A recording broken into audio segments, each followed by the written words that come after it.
오늘 이렇게 천국의 날 맞이해서 또 어린이 주일을 맞이해서 이렇게 우리가 행복하고 즐거운데 우리는 즐거움도 있지만은 힘든 4월달 오늘 내일이면 이제 어린이날인데 우리 어린이들에게 우리 어른들이 몹쓸 짓을 해가지고 300명의 생명을 저 진도 앞바다에 그렇게 우리가 묻어버리고 참 너무나 가슴이 아픕니다.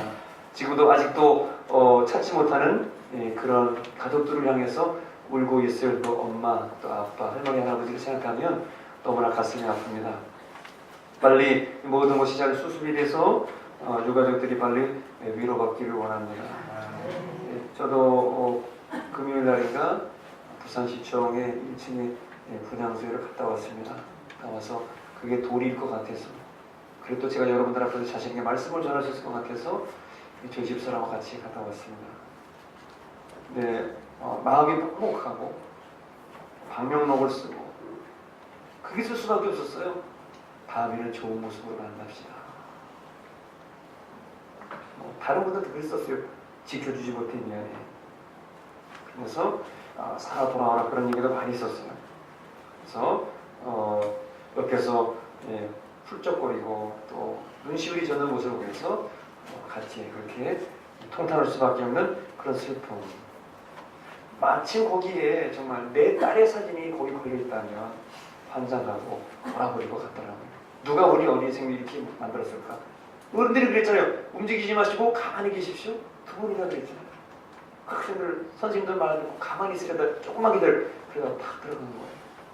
일찍이 좀 나왔으면 더 많이 살 수 있었을 텐데 한 생명이라도 살아오던 생명이 없이 그냥 다 이렇게 된 거 너무나 아프고요. 왜 이렇게 됐는가?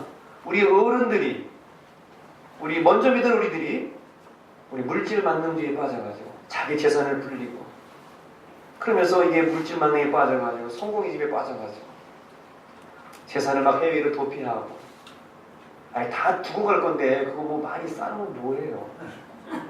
무슨 이렇게 욕심이 있어가지고 한번 죽으면 다 끝날 건데 뭐 그렇게 쌓은 거예요? 갈 때는 다 빈손으로 가는 건데 황금 뭐 유황 뭐 이런 거 있으면 뭐해요? 다 두고 갈 건데 왜들 그러는지 모르겠어요. 독단적 이기주의에 빠져가지고 편의주의 때문에 수많은 생명을 저렇게 가슴 아프게 가고 오늘 여러분의 식구 우리의 식구가 그랬다면 아마 우리도 아마 온전치 못했을 거예요. 밝아오는 5월달 장로님 기도하신 대로 이 가정의 달에는 웃고 행복한 좋은 일들만 가득한 그런 달이 됐으면 좋겠습니다. 그런 세상을 물려줄 수 있는 우리 어른들이 됐으면 좋겠습니다. 주님께서 원하는 세상은 아마 그런 세상일 거예요. 오늘 어린이 주일 맞이하면서 어떻게 우리가 말씀을 전할 수가 있겠습니까? 부끄러워서 어떻게 우리 부모된 사람들이 어린이들에게 내일은 어린이날이라고 오늘은 어린이 주일이라고 말하면서 그들 앞에 부끄러워서 설 수가 있겠습니까? 그렇지만 오늘 하나님께서 이런 귀한 생명들을 주심을 감사하고 저와 여러분이 더 예수님 잘 믿는 사람들이 되게 될 줄로 믿습니다. 제가 오늘 그 화상 입은 분의 간증을 들으니까 이 사람의 이 사람 손등에 주름이 있는 게 이게 얼마나 감사한 거냐고 그러더라고요. 손 한번 이렇게 해보세요. 손 이렇게 되죠? 이게 남의 살로 이식을 하고 내 살로 이식을 해서 주름이 없으면 이게 꺾여지진 않고 안 된답니다. 그래서 그러고 보니까 여기 주름이 있어요. 가운데 이게 구부지라고 있는 거예요. 알고 보니까 하나님의 다 여기 목에도 주름이 있고 머리에도 주름이 있고 다 주름이 있잖아요. 인생의 계급장이지만 하나님보다 펴서 이렇게 하라고 그러는데 모든 것 생각하면 다 감사한데 오늘 우리들이 어린이 주일을 맞이하여 천국의 주인공들인 저희들 다시 한번 하나님께 감사하면서 우리 어린이 주일을 통해서 우리 주신 하나님의 음성을 듣기를 소망합니다. 어린이라는 게 누구냐? 오늘 결론적으로 성경은 천국의 주인공들이라고 그랬어요. 천국은 이런 사람들이 들어간다고 그랬어요. 그러니까 우리는 다 예수님 앞에서 다 애기들이에요, 사실은. 그죠? 나이가 70이 되셨든 80이 되셨든 예수님 앞에서는 다 어린이에요. 오늘 어린이라는 게 누구냐? 천국의 주인공들인데 사회학자들이 연구를 해보니까 이러한 얘기를 합니다. 19세기에는 1800년도에는 여성을 발견한 세기였다 이렇게 말합니다. 1800년도가 되니까 여권 신장 여자들이 누구인지를 이제 생각하기 시작했다는 거예요. 그 전까지만 해도 서양이나 뭐 동양은 말할 것도 없고 여자 그러면 족보에도 안 올라가고 뭐 그런 거 있잖아요. 여성을 무시하던 시대였는데 19세기에는 여성을 발견했다고 합니다. 그리고 이어서 20세기가 되면 누구를 발견하냐면 어린이를 발견하는 세기가 되었다고 말합니다. 1900년도부터 이제 어린이가 눈에 들어오고 또 그래서 어린이날이 생기고 이랬다는 거예요. 그리고 21세기, 지금 우리가 21세기를 살고 있죠? 21세기는 누구를 발견할까요? 노인들을 발견합니다. 그래서 우리 주위에도 다 뭐 요양병원들이 많잖아요. 그만큼 이제 우리가 노령화되고 노령화 사회가 되고 어르신들을 다 모실 수가 없으니까 이제 가까운 병원에서 모시게 되었다는 거예요. 그게 다 사회학자들이 연구하는 그러한 현상들입니다. 그럼 우리가 20세기에 어린이를 발견했다고 하는데 이 어린이를 발견했다는 것이 무엇인가? 예전에는요, 성경에도 마찬가지고 지금도 마찬가지고 예전에는 어린이가 하나의 인격으로 간주되기보다는 그저 부모나 사회의 부속물 정도로 내가 낳았으니까 내 거라는 그런 부속물 정도로 취급되었다는 거예요. 예전에 우리나라만 해도 어린이들에게 이렇게 불렀다고 그래요. 우리 어르신들이 어렸을 때 그때 이렇게 불렀다고 그래요. 이놈, 어린 것이, 또 심지어는 애새끼라는 말도 이렇게 표현했다는 거예요. 남에게 심각하게 그랬겠죠. 그러다가 여러분 잘 아시는 그 소파 방정환 선생님이 일본에서 유학하고 오셔가지고 우리 대한민국을 살릴 수 있는 사람이 누구냐? 바로 어른보다는 어린 생명들, 자라나는 이들에게 공부를 시키고 이들에게 소망이 있다고 그래서 어린이들에게 관심을 갖기 시작했어요. 그래서 한국에 오셔가지고 우리나라를 기초시키기 위해서 첫 번째로 어떤 운동이 뭐냐면 어린이들에게 존댓말 쓰기 운동을 했습니다. 그래서 우리 어린이들에게도 존댓말 쓰는 거예요. 우리 젊으신 우리 애기 엄마들이나 분명 알겠지만은 애기들 교육시킨다고 이리 오세요, 밥 먹으세요, 앉으세요. 그래서 그게 다 유래가 있는 거예요. 존댓말을 가르치고 싶고 그걸 인격적으로 존대하면서 그러니까 잘 살기를 바라는 마음으로 존댓말 쓰기 운동이 방정환 선생님이 이미 썼다는 거예요. 그리고 그때부터는 이제 우리 어린이들에게 옛날에 어린이라고도 안 했는데 그때부터는 이제 어린이, 바로 어리신 분이라는 말을 축약을 해가지고 어리신 분인데 어린이라고 불렀다는 거예요. 어른을 뭐라고 그래요? 어르신이라고 그러잖아요. 어르신. 그러니까 그래서 애들은 어리신. 근데 이걸 축약을 해서 어린이라고만 불렀다. 그래서 이게 나중에는 어린이라도 유래가 되고 그렇게 제정이 되게 된 것입니다. 주님께서 성경에 보니까 우리 어린이들에게 어떻게 관심을 갖고 계시냐? 사회적으로는 뭐 20세기의 어린이를 발견하고 뭐 이렇게 존댓말을 쓰고 그래서 어리신이를 어린이라고 부르는데 주님께서는 일찍이 2000년 전에 우리 어린이들에게 어떤 관심을 가지셨고 주님에게는 어린이가 누구였는가? 성경을 찾아보니까 첫 번째로 주님에게 있어서 어린이는 주님의 사역과 기적의 조력자였어요. 예를 들어서 오병이어의 기적을 베푸시는데 오병이어의 기적은 누구로부터 시작이 되느냐? 작은 아이가 보리떡 5개, 물고기 2마리를 주님께 갖다 드림으로 오병이어의 기적이 시작이 되었습니다. 정말인지 볼까요? 요한복음 6장 9절 말씀에 있습니다. 같이 읽어보겠습니다. 시작. 여기 하나님의 있어 보리떡 5개와 물고기 2마리를 가지고 있나이다. 그러나 그것이 많은 사람에게 얼마나 되겠습니까? 제자들이 말합니다. 그것이 그 7개밖에 안 되는 그것이 이 많은 사람에게 얼마나 도움이 되겠습니까? 이렇게 제자들이 말합니다. 그러나 예수님께서는 그 아이 한 아이에 보리떡 5개와 물고기 2마리 가지고 어떻게 하셨죠? 감사하게도 축복기도 하시고 나눠주니까 수만 명이 먹었어요? 5천 명이 먹었어요? 12강줄이 다 먹었어요. 사람들은 볼 때 보리떡 5개, 물고기 2마리를 보았지만은 예수님께서는 하나님께서는 놀라운 기적을 그 속에 숨겨두신 거예요. 그것이 바로 작은 어린아이가 맞춰드린 오병이어를 통해서 기적이 일어난 것입니다. 그래서 어린이라고 하는 것은 예수님의 사역과 기적의 조력자였어요. 그리고 주님께서 어린이라고 하는 것이 누구냐? 성경에 보니까 어린이는 주님의 사랑의 대상이었어요. 원래 여자와 애들은 관심의 대상이 아니에요. 구약 성경에도 보면은 여자는 별로 족보에 들어간 사람이 별로 거의 없어요. 정말 5명 빼고는 거의 없어요. 나머지는 집안에서 거의 저 뒷방에 가 있거나 뭐 사랑방에 가 있거나 그랬어요. 아이들은 뭐 바랄 것도 없고요. 계수에도 들지 않았거든요. 남자들만 족보에 들었기 때문에 남자들만 계수를 했단 말이에요. 늘 소외되었어요. 그런데 주님은 그렇게 하지를 않으셨습니다. 그 어린이들과 그 여자들을 사랑하시고 치료해 주셨다는 거예요. 여러분 한번 물어보겠습니다. 신약 성경에 예수님께서 남자를 많이 고치셨을까요? 아니면 여자와 아이들을 많이 고치셨을까요? 네, 뭐 꼭 몇 대 몇이라고 말할 수는 없지만은 뭐 통계를 뭐 몇 프로라고 말할 수 없지만 전체적으로 볼 때에 수많은 스토리 중에서 기적 중에서 예수님은 여자와 아이들을 많이 치료해 주셨습니다. 그것이 바로 주님의 사랑이었던 거예요. 세상에 소외받고 괄시되는 창기와 세리와 죄인들의 친구가 되셔서 그들과 같이 밥을 먹고 그들이 뿌리는 향기, 그 향수, 그들이 붓는 그 향유로 그들을 맡으시면서 그들을 축복하시고 그들을 인정해 주신 것이 바로 예수님. 2000년 전에 여자와 어린아이를 사랑하셨던 사랑의 대상으로 삼으셨던 분이 바로 예수님이시라는 거예요. 얼마나 기적입니까? 얼마나 우리에게 감사한 일입니까? 예를 들어서 야이로의 죽은 딸을 살리신 분이 예수님입니다. 마가복음 5장 41절에 성경은 이렇게 말씀합니다. 시작. 그 아이의 손을 잡고 이르시되 달리라고 하시니 번역하면 곧 내가 네게 말하노니 소녀야 일어나라. 달리라고 소녀야 일어나라. 일어나라 소녀야 이런 뜻이에요. 쿰이라는 말이 그 소녀예요. 소녀 쿰. 그래서 야이로의 죽은 딸을 살리셨다는 거예요.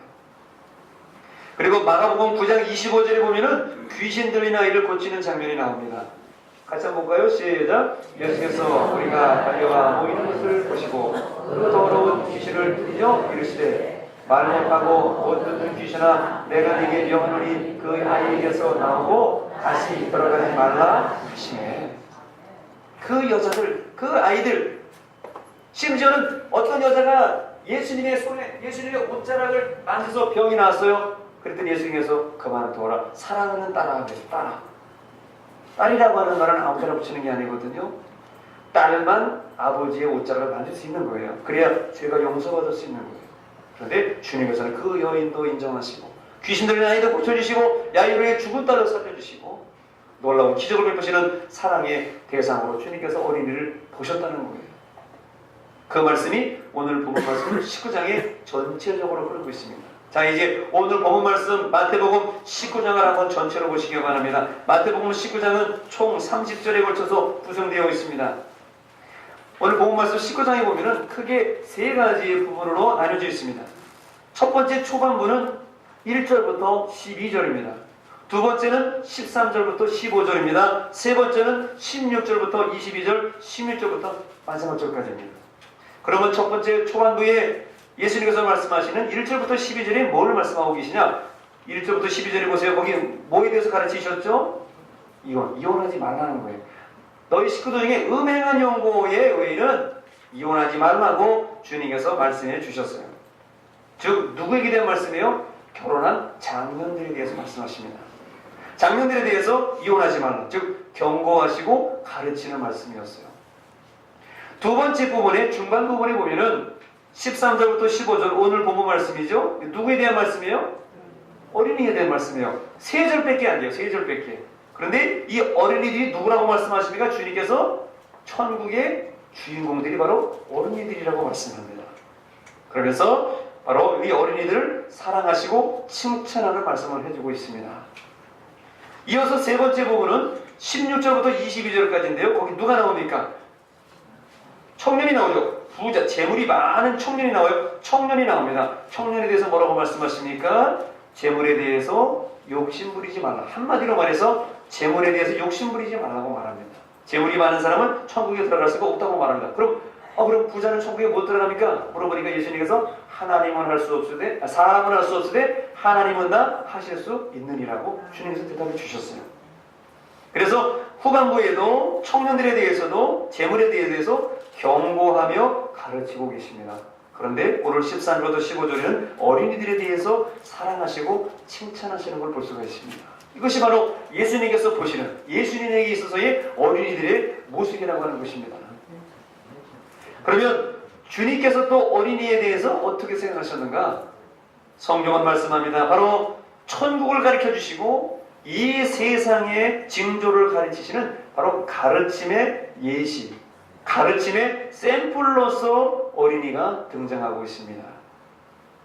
천국이 어떻습니까? 라고 할 때 주님께서 천국은 이런 어린아이와 같은 자들이 가는 곳이다. 이런 어린아이와 같이 천국을 생각하는 사람이 간다고 그랬어요. 그리고 현 시대가 어떤 시대입니까? 현 시대에 대한 징조를 말씀해 주세요. 표적을 보여주세요. 그랬더니 마태복음 11장 17절에 주님께서 현 세대는 이런 세대라고 말합니다. 같이 보겠습니다. 시작. 이르되 우리가 너희를 향하여 피리를 불어도 너희가 춤추지 않고 우리가 슬피 불어도 너희가 가슴을 치지 아니하였다 함과 같도다. 이게 동네 어린이들이 친구를 불러가지고 시장에다 친구를 불러가지고 피리를 부니까 친구들이 춤을 안 춰요. 어린이들이 피를 부는데 춤을 안 춰요. 그리고 흥이 없는 거죠. 슬피 울어도 가슴을 치지 않아요. 감정이 사라지고 어린아이들조차도 감정이 사라지고 메마른 세상을 말씀하시면서 현 세대는 어린이들조차 이런 시대라고 주께서 경고하며 말씀해 주셨습니다. 주님에게 있어서 어린이는 이런 가르침의 샘플, 천국의 샘플, 현 시대의 징조를 말씀하시는 예시로서 주님께서 우리에게 말씀해 주셨습니다. 오늘 어린이 주일을 맞이하여 우리 어린 청소년들에게 부끄러운 저희 어른들이 특별히 어린이 주일을 맞이하여 우리가 어린이들에게 배울 수 있는 점이 무엇일까? 어린이의 특징이 무엇일까? 저 여러분이 다시 한번 잘 기억할 수 있기를 바랍니다. 먼저 어린이에게서 배울 점은 첫 번째로 어린이는 자기를 낮추고 겸손하다는 거예요. 아니 어린이가 뭐가 문제예요? 그렇죠? 어떻게 어린이가 뭐가 겸손하다고 생각하십니까? 저도 궁금해서 물어보는 거예요. 저도 설교를 하지만 어린이가 자꾸 겸손하다고 그러는데 뭐가 겸손한 거냐 물어봤을 때 궁금해요. 마태복음 18장 4절에 주님께서 정답을 말씀해 주셨어요. 자, 마태복음 18장 4절에 시작. 그러므로 누구든지 이 어린이와 같이 자기를 낮추는 사람이 천국에서 큰 자다.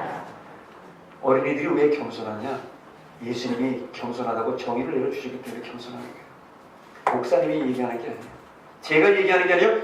예수님께서 그렇게 어린이들을 정의해 주셨어요. 어린이들은 주님 앞에서 겸손한 거예요. 왜? 나는 어리다고 생각하거든요. 실제로 마음도 순수하고 그리고 자기는 부족하다고 생각하거든요. 어른 앞에서. 그리고 어른 앞에서 나는 잘 모른다고 생각합니다. 첫째, 나이가 어려요. 둘째, 힘이 없어요. 셋째, 지식이 부족해서 어른들 앞에서 자기를 낮추는 겸손함이 있다는 거예요. 이것이 주님께서 말씀하시는 어린아이의 겸손입니다. 어린이의 특징이에요. 그런데 우리 어른들은 어떻습니까? 우리 머리가 커진 어른들은 어떻습니까? 우리 머리가 커져가지고 아는 게 많아가지고 무시당하면 기분 나빠하고 대접받는 거 좋아하고 어려서는 그런 게 다 자연스럽고 좋은데 나이가 들면 들수록 무시당하는 거 싫고 뭐하는 거 싫고 어른들은 그래요. 또 그리고 자기가 다 알고 있는 것처럼 그렇게 교만해지는 게 어른이라는 것입니다. 그래서 너희가 어린아이의 겸손을 배워라.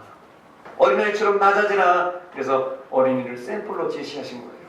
천국이 이런 사람, 이렇게 사는 사람의 것이라고 말씀하고 있습니다. 우리 조심스럽게 스스로에게 물어볼까요? 나의 마음이 어린애 같은 내가 이런 마음 가지고는 천국에 갈 수 있을까요? 우리는 더 낮아지는 마음으로 지금은 부족하다고 할지라도 자기를 낮추는 그런 아름다운 모습으로 겸손한 모습으로 그런 천국의 주인공들 어린이 같은 여러분 다 되시기를 축원합니다. 두 번째로 어린이에게서 배울 점이 있어요. 어린이를 통해서 우리가 깨닫는 게 있습니다. 두 번째는 어린이는 미래에 대한 꿈이 있다는 거예요. 여기 장년들 많이 모이시는데 나는 꿈이 있습니다. 나는 앞으로 이렇게 할 꿈이 있습니다. 한번 생각하는 분들 아마 많지 않을 거예요. 처녀 총각 때나 청년들 만나고 아가씨들 만나면 마음이 막 가슴이 펄렁펄렁하고 저 사람하고 살면 괜찮을까? 저희 시간을 좀 이렇게 해서 지금이야 그런 생각 꿈에도 하는 건 없을 거예요. 그런 생각 꿈에도 하시면 안 되는 거죠. 지금 하셔도 안 되고. 그런데 어린이들은 호기심이 많아요. 지금 잘 생각해 보세요. 예수님이 여러 지방을 다닙니다. 누가 제일 많이 쫓아다녔을까요? 어린이들이 짊어져서 다니고 그러냐 말이지. 지난번에 가니까 오병이 기적을 베풀었는데 그 베스데 사는 그 친구가 말이야 도시락을 줬는데 말이야 예수님 기도하니까 12명도 일어났고 5,000명이 먹고 같이 가볼래? 가보자. 호기심이 나서 예수님 사이에 다 쫓아다니는 거예요. 어린이들이 어디 앞에 앉았을까? 예수님 맨 앞에 앉아있어요. 니들 어른들은 어떻게 해요? 저 뒤에 가니 두고 보자는 거죠. 이게 어른들의 자세 아니에요. 우리들이 어린아이 같은 마음을 가져야 되는데, 그런데 그 예수님의 기적의 사역의 현장 속에서는 항상 어린이들이 있었어요. 그리고 어린이는 미래에 대한 꿈이 있다는데 뭐냐? 바로 배우려고 하는 꿈이 있어요. 앞으로 내가 뭔가 해보겠다는 꿈이 있어요. 그 꿈은 성령을 통해서 이루어지는데 요에서 2장 28절에 우리에게 이렇게 말씀하고 있습니다. 미래의 꿈이 있는 자녀들 같이 한번 읽어보겠습니다. 시작. 그 후에 내가 내 영을 마음에 부어주니 너희의 자녀들이 세상에 일어날 것이며 너희들은 복을 누리며 너희들은 사랑을 거두시며 너희 자녀들이 뭐예요? 장래일을 말할 것이며 우리의 자녀들에게는 미래에 일어날 비전, 미래의 꿈 이런 것들을 말한다는 거예요. 앞으로 이런 일을 하겠다고 꿈을 갖고 주님을 위해서 내가 이렇게 결단해보겠다고 그들이 다짐한다는 거예요. 왜? 꿈이 있으니까요. 성령을 통해서 그들에게 하나님이 비전을 주시겠다는 거예요. 그런데 오늘 어른된 저희들은 어떻습니까? 주님 일에는 관심이 없을 때가 많고 주로 관심은 내 사업, 내 직장, 내 성공에 관심이 많고 주님 일은 목사님이나 하시는 것이고 이렇게 생각하면서 살 때가 얼마나 많이 있습니까? 믿음을 배우려고 하지 아니하고요.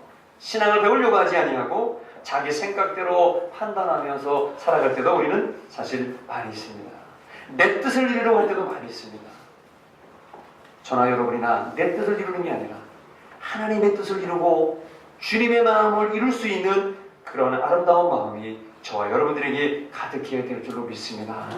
이것이 교회가 되어야 되는 거예요. 누구를 위한 교회가 아니라 주님을 위한 교회, 주님과 함께하는 교회. 우리 모두가 함께 한 마음을 갖는 교회, 그게 바로 주님의 교회인 것이죠. 그리고 우리 어린이들에게 배우는 특징 세 번째가 있습니다. 배울 점이 세 번째가 있는데 그것은 뭐냐면 천국을 믿는다는 거예요. 하나님의 복음을 그대로 순수하게 받아들인다는 거예요. 여러분께 물어보겠습니다. 여러분 천국이 있는 것을 믿습니까? 아멘. 지옥불이 있는 것을 믿습니까? 아멘. 예수 안 믿으면 지옥불 가는 사람들이 많은데 그들 어떻게 할 거예요? 지옥불에 죽어가는 사람들인데 그 사람들 어떻게 할 거예요? 지옥이 있다는 것을 믿으면 우리가 그들에게 주님의 눈물과 주님의 마음을 전해야 될 것입니다. 그리고 이 어린이들은 천국을 순수하게 받아들이고 믿기 때문에 바로 이들은 영적인 것을 더 사모한다는 거예요. 자, 베드로전서 2장 2절에 우리 어린이들이 신령한 것을 사모해야 된다고 말씀합니다. 읽어보세요. 시작. 만난 아이들같이 순전하고 신령한 저를 사모하라. 이런 그로 말미암아 너희도 구원에 이르도록 자라게 하려 합니다. 갓난아기들같이 순전하고 신령한 저를 사모합니다. 아기들이 정말 엄마 품안에서 그렇게 잘 자라듯이 여러분도 신령한 것을 사모하고 또 영적인 것을 그대로 받아들이며 순수하게 받아들이며 천국을 믿을 수 있고 예수님을 그대로 믿고 따라나갈 수 있는 우리 모든 성도님들이 다 되시기를 바랍니다. 아멘. 어린이들은 그대로 가리키면 그대로 다 행해요. 그런데 우리 어른들은 어떻습니까? 안 하고 따지고 계산하고 또 남 눈치를 봐요. 저 사람이 하는 것 같으면 나도 하고 저 사람이 오는 것 같으면 나도 오고. 어린이들은 그냥 자기가 무조건 하거든요. 여러분 교회에서는 남 눈치 보지 마시고 저 사람이 오면 나도 오고 저 사람이 일어서면 나도 일어서 그런 게 아니라 그냥 내 아버지 집에 왔으니까 편하게 손들고 싶으면 손들고 일어나고 싶으면 일어서고 자유스럽게 예배드리고 남 눈치 안 보는 그런 세상이 되면 좋겠습니다. 우리 교회는 그런 교회를 만드는 그런 성도들이 되어야 될 줄로 믿습니다. 이런 천국에 대한 믿음을 다시 회복한 분이 있습니다. 오늘도 그 한 분을 여러분들에게 소개해 드리고자 합니다. 몇 년 전에 미국에서 있었던 일입니다. 어느 목사님께서 미국에 가서 이제 집회를 하시게 되었습니다. 그럼 미국에 신시내티라고 하는 그런 지역이 있습니다. 미국 그 오하이오주의 남서부에 위치한 도시인데 그 신시내티에서 목사님이 가서 이제 집회, 부흥회, 말씀 전하게 되신 것이죠. 그래서 말씀을 이제 전하는데 집회 중이니까 저거 성도님께서 부흥 강사님에게 식사 대접하지 않겠어요, 그죠? 집사님들, 뭐 장로님, 권사님들이 식사 대접을 합니다. 그래서 오늘 목사님이 오늘 이제 시간에 대해서 식사 대접을 가셔가지고 맛있게 식사를 하셨어요. 근데 그날 대접하는 그 여자 집사님이신지 권사님이신지 하여튼 그 여성도님이 너무 인상이 좋고 아름다운 말씀을 하시면서 대접을 잘 해주셔가지고 대접받던 이 목사님이 너무나 감사해서 그 여자 성도님에게 집사님에게 이렇게 덕담을 건넸다고 합니다. 아, 집사님 참 인상 참 좋으시네요. 우리 은혜 받은 우리 성도님의 여자님의 분의 얼굴은 바로 이런 집사님 같은 얼굴입니다. 참 인상 좋으십니다. 그렇게 얘기했더니 그 집사님이 갑자기 눈시울이 붉어지고 눈물을 흘리시면서 지나온 자신의 얘기를 목사님에게 간증을 하더랍니다. 그 여자 성도님은, 그 집사님은 젊어서 가난을 탈피하고 예전에 전쟁 지나고 나 가난했잖아요. 여기 전쟁도 겪으신 분도 계시지만은 그러고 보니까 우리가 전쟁 겪은 지 얼마 안 되고 그런 가난했던 시절 여러분 잘 아실 겁니다. 몽당용필 쓰고 보리밥 먹고 그렇게 다니던 정말 시절이고 책을 책고 이렇게 매가지고 다니고 그러던 시절, 고무신을 신고 다니던 시절 있었어요. 잘 아실 겁니다, 그죠? 그래서 가난을 탈피하고 한국에서 사는 것보다는 미국 가서 살면 내가 행복하겠지 하는 마음으로 지금의 남편인 미국 사람을 만나서 군인을 만나가지고 경기도 북쪽에 있는 동두천에서 미분과 결혼을 하게 되었습니다. 예전에 이런 결혼하는 여성들이 많았어요. 그 옆에 기지촌도 있었고 여러 가지 있었는데, 그래서 그렇게 태어난 옛날 분들 말하면 혼혈인이라고 그래요. 요즘 말로 혼혈인인데 옛날에는 안 좋은 말로도 많이 불렀습니다. 여러분 동네에도 혹시 그런 혼혈분들이 계셨는지 몰라요. 한국에도 유명한 가수도 있고, 그래서 그런 이세들이 많이 있었습니다. 그러다가 이제 동두천에서 살다가 남편 미국 사람을 만나서 결혼했으니까 이제 미국으로 정말로 가게 되었습니다. 미국에 갔는데 남편의 마음이 점점 변해가더라는 거예요. 막 자기가 보는 앞에서 백인 여자를 만나가지고 막 데이트를 하고 막 바람을 피우더랍니다. 그녀는 이제 거의 버림받은 몸이 되었어요. 혼자가 되었어요. 남편 따라 그 미국에 갔는데 저렇게 바람을 피우고 혼자 집에서 거의 이렇게 집 지키는 모와 같이 그렇게 살게 되었습니다. 그런 환경이 되다 보니까 너무나 상심하고 막막하고 고민하던 끝에 고민이 쌓이니까 이제 몸에 병이 들게 되었어요. 마음이 병들기 시작하니까 육신에도 질병이 찾아오게 됩니다. 너무 신경 쓰다 보니까 위궤양이 걸리고요. 너무나 억울하고 분해서 불면증에 걸리게 되었습니다. 그리고 위장병이 겹쳐가지고 이제는 살 소망까지 끊어지는 그러한 지경에 이르게 되었습니다. 그러던 어느 날 절망에 빠진 이 여인은 자신이 살고 있던 농장 한켠으로 찾아가게 됩니다.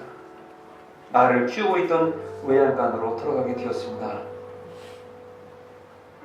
준비했던 밧줄을 가지고 외양간 천장에 걸고 거기서 목을 매려 하는 것이죠. 그래서 천장에 밧줄을 막 걸고 죽겠다고 말이죠. 천장에 막 밧줄 걸리고 발을 까치발을 하고 막 올려서 이렇게 걸다가 밧줄을 손에 쥔 채로 그냥 땅바닥에 외양간 바닥에 콕 하고 떨어지고 말았습니다. 그리고 한없는 눈물이 퍼진 것입니다. 그때 누구를 부르며 울었겠어요? 친정엄마를 부르면서 울었습니다. 자신의 인생이 너무나 초라하고 여기까지 내가 이러려고 왔나 싶기도 하고 친정 식구들이 보고 싶고 그래서 이것이 나의 인생인가 슬픈 인생인가 싶어가지고 거기서 친정엄마를 부르면서 한없이 목놓아 울었다고 합니다. 그렇게 친정엄마를 부르면서 한없이 울다가 어린 시절 시골에서 어머니 손을 잡고 교회 다니던 시절이 갑자기 생각이 나더래요. 그리고 그때 다시금 하나님의 이름을 부르면서 다시 물었다고 합니다. 하나님, 난 뭐예요? 나 도대체 누구예요? 난 왜 이런 인생을 살아야 됩니까? 저 살고 싶지 않아요. 하나님 정말 살아계시다면, 제가 믿어도 하나님 살아계시다면 이 시간 저를 찾아와서 저를 살려주세요. 그렇게 하나님 부르면 다시 물었다는 거예요. 그렇게 하나님 부를 때 그 순간에 천장에, 그 오약한 천장으로부터 밝은 강력한 빛이 비치면서 자기의 가슴 속, 몸속으로 그 빛이 싹 스며서 들어오더라는 거예요. 그때 이 집사님이 하나님의 음성을 들었다는 것입니다. 사랑하는 딸아, 다 너를 버릴지라도 나는 너와 함께 있느니라. 이 음성을 듣고 하나님의 음성을 듣는데 그녀의 마음에 막 기쁨이 넘치고 살아갈 용기가 솟아나더라는 거예요. 그리고 잊었던 교회에 다시 나가게 되었고 신앙생활을 다시 열심히 시작하게 되었답니다. 그러니까 마음도 치료가 되고 몸도 하루가 다르게 서서히 회복되어 가더라는 거예요. 그리고 그때부터 기도가 나오고 그때부터 이제 미웠던 남편에 대한 미움이 점점 사라지고 남편이 불쌍해서 남편을 위해서 기도가 나오기 시작하더라는 거예요. 그러면서 이제 벌이도 회복이 되고 믿음도 점점 뜨거워지더랍니다. 그렇게 신앙생활 열심히 하다 보니까 어느 날 남편이 회심하고 자기 앞에 가정으로 돌아와 있더라는 거예요. 그러면서 지금은 이렇게 행복하게 목사님을 대접하면서 내가 목사님을 대접할 수 있으면서 이렇게 신앙생활하는 그러한 부부가 되었습니다. 목사님 하면서 그 집사님이 눈물을 닦으면서 목사님에게 간증을 하는 것입니다.